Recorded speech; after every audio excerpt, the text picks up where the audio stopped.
friends, and welcome to the Utah Leader podcast brought to you by the Utah Association of Elementary School Principals.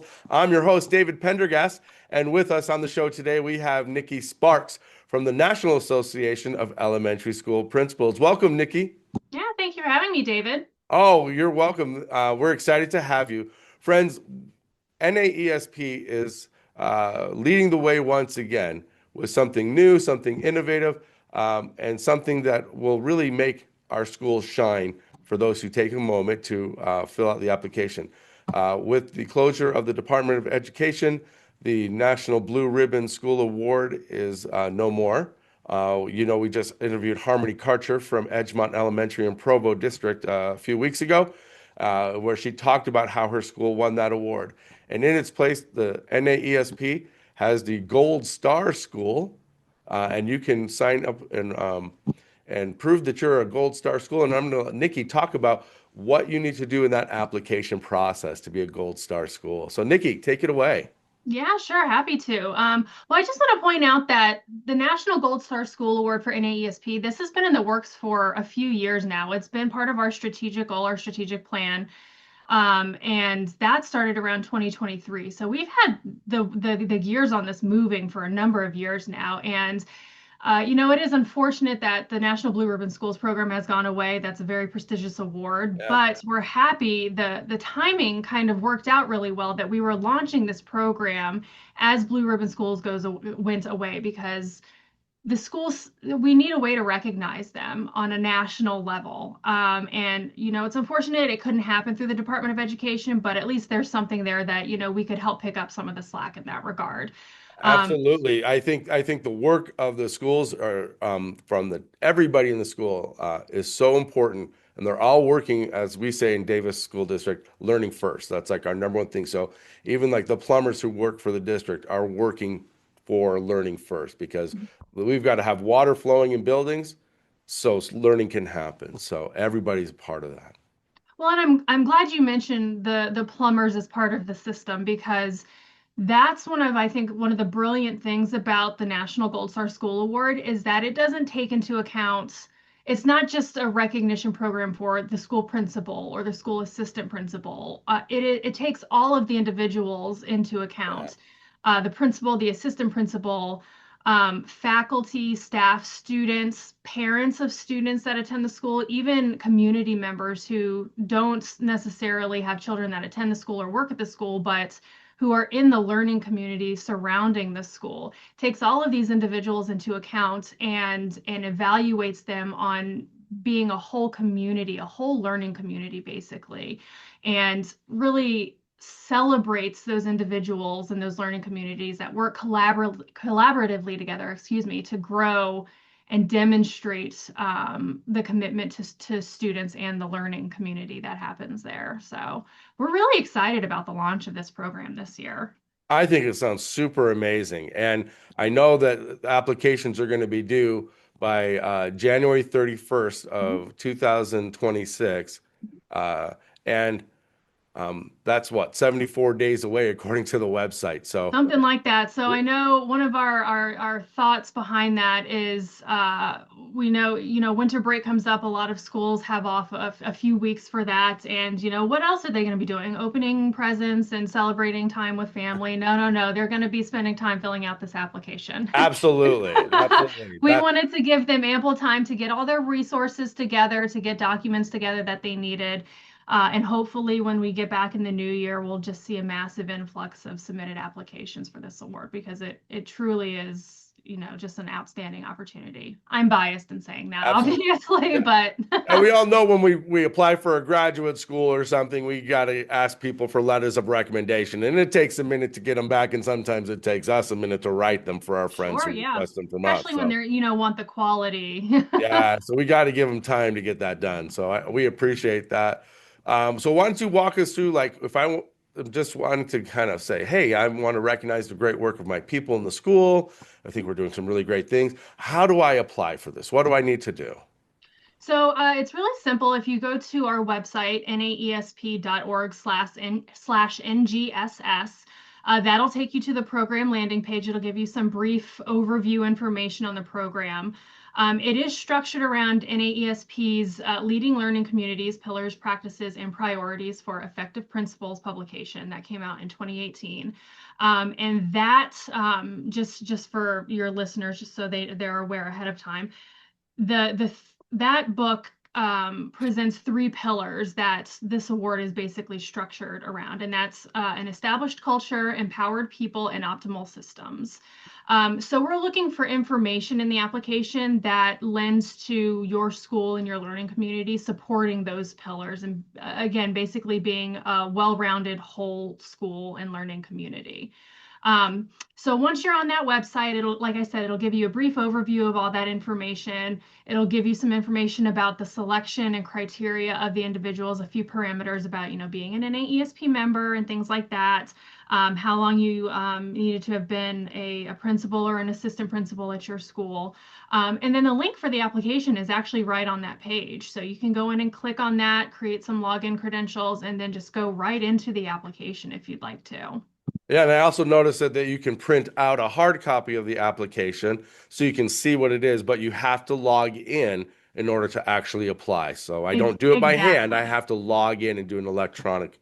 Exactly. We're in 2025, and a lot of things are moving to a digital platform. We understand that. I myself, I still read physical books. You couldn't pay me to get a Kindle or a Nook or an e-reader or anything like that. I still like having the physical document in front of me. So for people like me, the PDF is still really helpful to have available, just as a reference ahead of time, if you will. You can go through, cull through that application, see the various components of what we're asking for, plan it all out, and then once you have everything in place that you need, like you said, everything needs to be, you can create those login credentials for that online platform. You can log in and complete everything right there on that platform. So on the three pillars, I'm gonna write 1 to 2 evidences of established culture, empowered people, and optimal systems, and then collect 4 letters of recommendation for my superintendent, a teacher, a parent, and a community civic member, correct?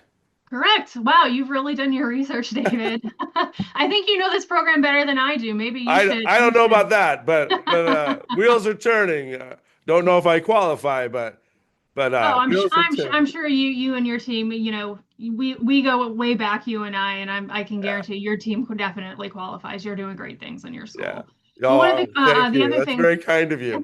of Yeah, we course, do. We yeah, go way back to 2019 or 2018, 2019. I six think years is nothing to turn your nose up at. Okay, that's a that's long right. time.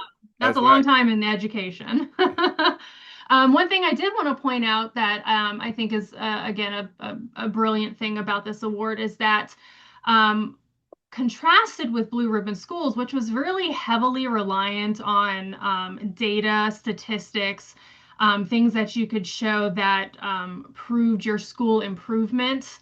Um, we we incorporate the data and the statistics and the physical numbers, percentages, and things like that into the NGSS recognition, but it's not that's that's not the main component of it. We just take those as examples of the great things that you're doing in your school. But we don't have a rubric of the school has to have increased 10% in Okay. the past 2 years. We don't have those as rigid of standards or earmarks, I guess you would say, as Blue Ribbon School does. So we like to take a lot of other things into account in that are happening in schools other than the statistics, So if you as I'm will. looking at this, do you have a certain number of schools that you'll admit from each state each year, or is it kind of an open thing? If you meet the criteria, you win the award. And then the second part of that question, I saw that you can renew for it if you earn it every 5 years, correct? Correct. Yeah. And that's a great question. We before we launched this award, we established what we call the National Gold Star School Advisory Committee. That committee is made up of a former NDP, a National Distinguished Principal, representing one of each of NAESP's zones. So we have a really good collection and representation across the United States to help be this brain power behind this program. Yeah. They're also going to be the ones evaluating these applications that we receive. We discussed with them how we were going to approach this, if it was going to be a one school per state honoree, or if it was going to be multiple. And they all kind of, it really resonated, and everybody really unanimously, my goodness, agreed that we didn't want to limit it to just one school per state. You know, these Yeah. schools are doing great things. We came up with this award to recognize as many schools as possible. So it is going to be obviously the school has to meet the criteria for the application. And this advisory committee, they're in reviewing the applications, you know, they're going to be looking for those wow factors. You know, this school is really doing amazing things in their school. They may, at the state level, they may not be considered a high achieving school. It's really difficult, like I said, based on those percentages to be put in that category. Or some schools may be at the top of their game and they, you know, they can't go any higher.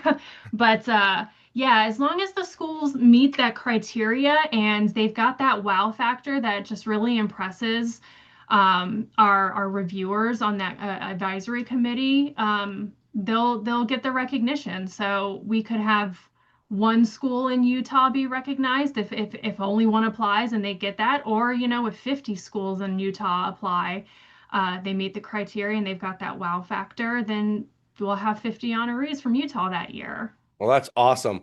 That's awesome. Anything else you think our listeners need to know that we haven't covered yet, Nikki?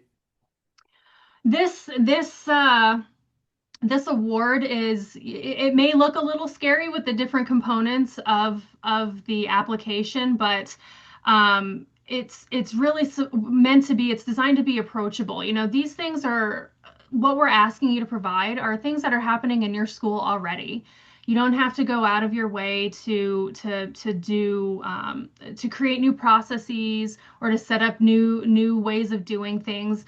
These are already things that, like I said, are happening in your school already. You're already doing these things. You're already leaping these hurdles and coming out on top. And we're just asking you to, hey, put that on paper and show us what you're doing so we can recognize you. Um, I just can't speak highly enough of trying to get the recognition out there for schools, especially in a time like this where I think everybody's kind of starving for recognition and to celebrate what their schools are doing in such a tough time. Absolutely.